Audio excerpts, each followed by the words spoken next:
ኮንግራ ጨረቃ ፋሚሊ መልካም ምኞታችሁን ግለጹ ለቡቡና ለሃይሚ 300 ኬክ ገብተናል ነው ማመጩ ምንድነው ያሉሽ ምን ህክምና ወደ ሃይላንድ ለሄድ ነው ለህክምና ሃይላንድ ሄጄ ህክምና አደርጋለሁ ደስታ ይዞ መጥቷል ማለት ነው በጣም ደስ የሚል ነው 300 ኬክ ገብተናል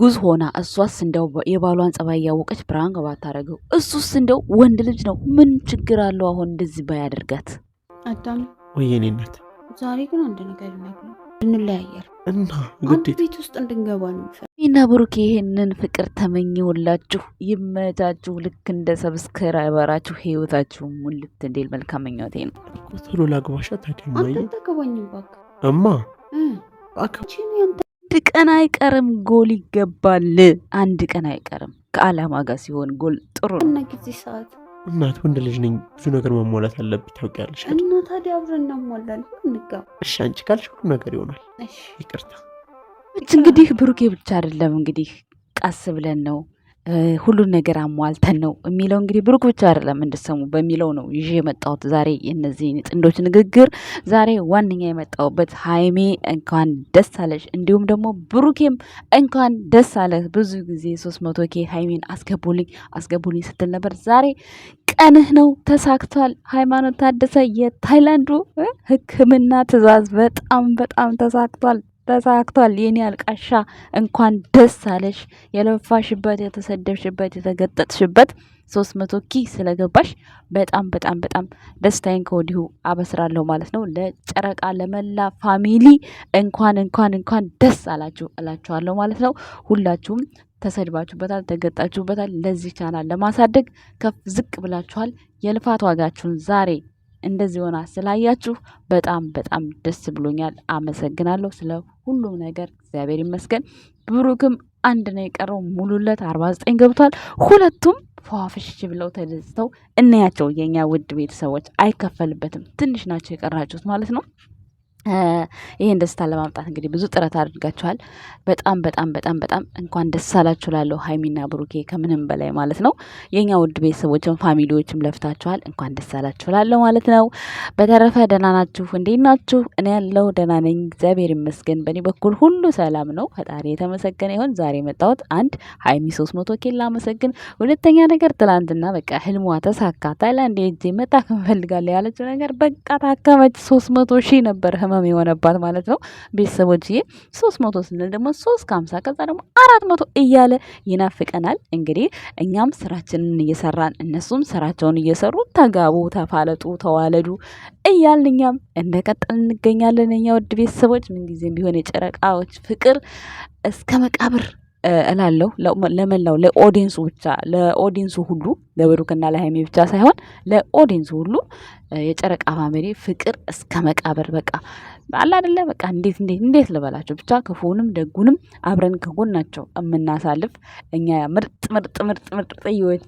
የማዳም ቅመሞች ትለያላችሁ 300 ሺህ ስገባ ሃይሚ በቃ እንዴት ነው ሙልት ብሏል በቃ ልክ ብሩኬም እንደዛው በባለፈው ሲሞላ ማለት ነው ሶ አሁንም አንድ ናት የቀረችው አንድ እንዲሆን ደስታቸው ማለት ነው የሁለቱም ኦዲየንስ ማለት ነው ይሄን ስላችሁ ደግሞ እየከፋፈልኩ አይደለም ምክንያቱም ደስ ይላችኋል ብቻ ባጭሩ ምን ለምን ይደበቃል ሶ ዛሬ እስከ ማታ ሙልት ብታረጓት ከዛ በዚህኛው 350 በዛኛው 300 ኬክ በቃ ብንበላ ምን ይላችኋል በአንድ ጊዜ ድግስ በቃ ለምን ወደ ኋላ ወደፊት አይደል የኛ ውድ ፋሚሊዎች በጣም ነው የምትለዩት ግን በነገራችን ላይ እግዚአብሔርን ሃይሚ በጣም በቃ ደስ ይላታል ዛሬ ብዬ ነው የማስበው ምክንያቱም ለረጅም ጊዜ ስትመኘው ስለነበረ ማለት ነው እና ይሄን ልናገር ነው የመጣሁት ሌላ ደግሞ ይሄ እኔ አግባኝ ተጋቢ ምናምን የሚለው እሱ ድምጽ በጣም ስለምወደው ነው ይዤ የመጣሁት ብሩኬን ብዙ ጊዜ የሚናገረው ነገር ስለሆነ ነው እኔ ማሟላት ያለብኝ ነገር አለ ምናምን ስለሚል ከዛ አንፃር ወንዶች ሁሉም ኃላፊነት የሚሰማቸው ስሜት ነው ይሄ ነገር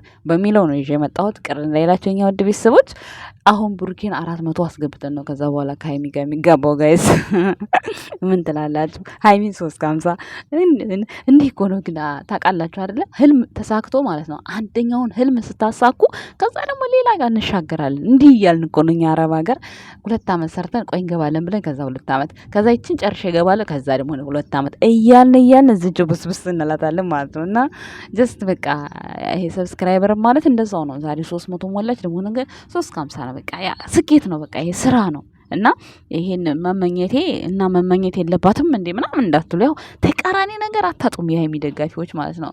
እና ዛሬ ለማንኛውም የከሌ ደጋፊ የከሌ ድል አይደለም የመጣው ላመሰግን የመጣሁት ግን ያው እንዳትሉኝ ነው እኔ እንደዚህ የመጣሁት። ምክንያቱም የወንድሜም ደስታ ስላለበት ሀይሚም እዚህ ነገር ለመግባት በጣም ብዙ መስዋዕትነት ከፍላለች። ድጋሚ ጸብም ሊመጣ ይችል ነበረ ምክንያቱም 300 እንዲገባ። ስለዚህ ከዛ ትንሽ አለፍ ብለናል ብዬ አስባለሁ። ካሁን በኋላ እንግዲህ አላቅም የሚመጣውን ነገር ብቻ ደስ ይላል። ትናንትና ቡቡዬ በተናደደው ነገር በጣም መኪናውን እንዴት እያስነሳ ሀይሚ ግን ሲነግሯት አሰማሞ ያላችሁ ነበር። ያው አጠገቧ ስለሆነ መሰለኝ ማለቴ ሩቅ ቦታ አይመስለኝም፣ እንደዛ ይመስለኛል ብቻ አላቅም እንጂ ከዚህ በፊትም እኮ እሱ መኪና ስለያዘ እኔ የሚያስደነግጥ ነገር ፕራንክ አላርገውም እያለች ነበር እየተናገረች ነበርና ሚፍታህም ስላለ ይመስለኛል። ብቻ ያው ለማንኛውም መጠንቀቁ ጥሩ ነው። አሁን በዚህ ማለት የሰው ነፍስ በዚህ ሰዓት በጣም ከባድ ነው፣ ውድ ነው ምላችሁ ያኔ አይታወቅም። ብሩክ ደግሞ እንደምታዩት እንስፍስፍ ነው። እንደዛ የእውነት መስሎት በጣም ደንግጧል። በጣም መኪና ውስጥ ሲሄድ ነው ያየሁት እንጂ በመጀመሪያ በቃ የሆነ ኖርማል ነበር የመሰለኝ። ግን ሲሄድ በጣም በቃ የሌለ ፊቱ ሁሉ ነው የተቀያየረውና አንዳንዴ ያው እንግዲህ ሀይሚዬ ይቅር ይልሻል ብሩኬ ችግር የለውም። ግን ደግሞ አንዳንዴ አንቺ ጠንቀቅ ብትይ በጣም ጥሩ ነው ብዬ አስባለሁ። ያው የስራ ሰው እንግዲህ ስራ እስከሆነ ድረስ ምንም አይላትም ብሩኬ። ያው ለጊዜው ይናደዳል፣ ከዛ ግን ይፈታል። እና የኛ ውድ ቤተሰቦች ብቻ ዛሬ የደስታ ቀን ነው። የደስታችሁን ምኞታችሁን ኮመንት ስር ለሀይሚ ግለጹላት። በቃ ከዛ በኋላ እኔ ደግሞ በቃ እያነበብኩ ደስ ይለኛል ማለት ነው። ማለት ለዚህ ቻናል የለፋችሁ ብዙ ሰዎች አላችሁ። ደስታችሁን ለሀይሚ ግለጹላት። ቡቡም እንደዛው ለፍቶበታል የኛ ውድ ቤተሰቦች። ሌላው ሲቀጥል ደግሞ እንግዲህ ከሀይሚና ከብሩኬ ወጣ ያለ ሀሳብ እንትን ስል ማለት ወንድ ልጅ በዚህ ልክ አንዳንዴ ዝቅጥ ማለት በጣም ይደብራል። ሚዲያ ላይ ሆኖ ማለት በቃ አላቅም እንግዲህ ወንድ ልጅ ነው፣ ምንም ችግር የለውም። ዘንጧል፣ ግን ውሃ ቢፈስበት ቢደፋበት ምንም ችግር የለውም፣ ኖርማል ነው። ነገር ግን ያናድራል። ግን እርጉዝ ሆና ሴት ልጅ በእንደዚህ አይነት ነገር ማድረግ እንዴት አስቦት ነው?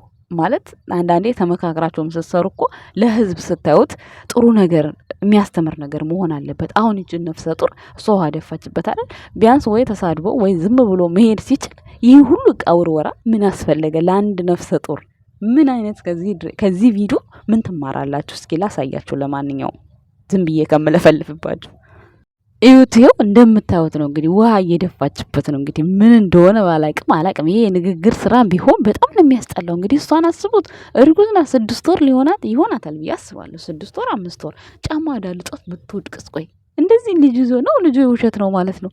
እንደዚህ አስባችሁታል? በጣም የሚያስጠላ ቪዲዮ በጣም በቃ ይሄ ምን ያስተበላል። ደግሞ ትስቃለች ከሷም ብሶ። እንዴ የባለሽን ጸባይ የምታውቂው አንቺ ነሽ እኮ ቅድሚያ አይደል እንዴ? ለአንድ ነፍሰ ጡር ይሄ ሁሉ ውርጅብኝ፣ ይሄ ሁሉ ምንድነው? እንደዚህ በዚህ ልክ እሷ መሮጧ ምንድነው? አስፈላጊ ነው እንዴ? ስትሮጭ ጫማሽ አዳልጦሽ ዙጭ ብትይስ? በዚህ ሰዓት ስንት ሰው ለሕክምና እንዴ ስንት ነገር የሚያደርገው ያጣ። አንተስ ብትሆን እንደው ምን አለ አንዴ ተደፍቶብሃል፣ አንዴ ዝም ብትል ምን ችግር አለው? ቆይ ብታልፍ እንደው ለቪዲዮ ማድመቂያ ብዙ ነው ይዛሃት እኮ መላፋት ትችል ነበር እኮ አይደል እንዴ? ጋይስ ከተሳሳትኩ አረሙኝ። እውነቴን ነው። እርጉዝ ሴት እንዴት እንደዚህ ትደረጋለች? እሱ ውሃን የተደፋበት ልብሱን ይቀይራል፣ አለቀ። በዛ ላይ አንቺ ደግሞ ሩዝ ሆነሽ እንደዚህ ከባልሽ እየተሳፈሽ ዙጡ ምን አስፈለገው? ቆይ አሁን እስኪ ምን ትላላችሁ? አሁን ለዚህ ቪዲዮ እንደው እንደ ግለሰብ ሆናችሁ ምን ትላላችሁ? ቆይ እንዴ ጉድ እኮ ነው። የፈለገ ነገር በቀልብ ይወት ከደረጃው ላይ እንዴት እንዳስወረዳት።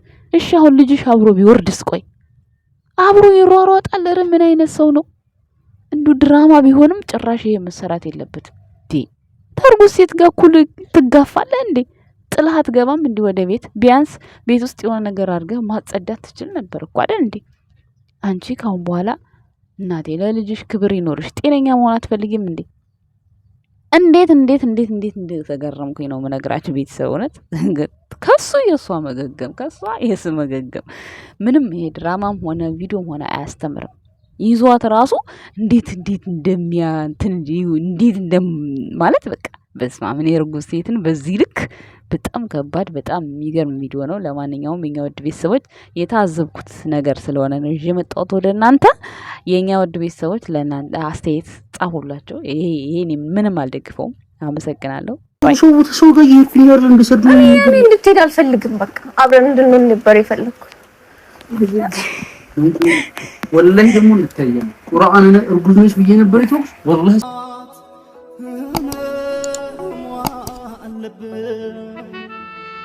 አፈር አመግቤ ነው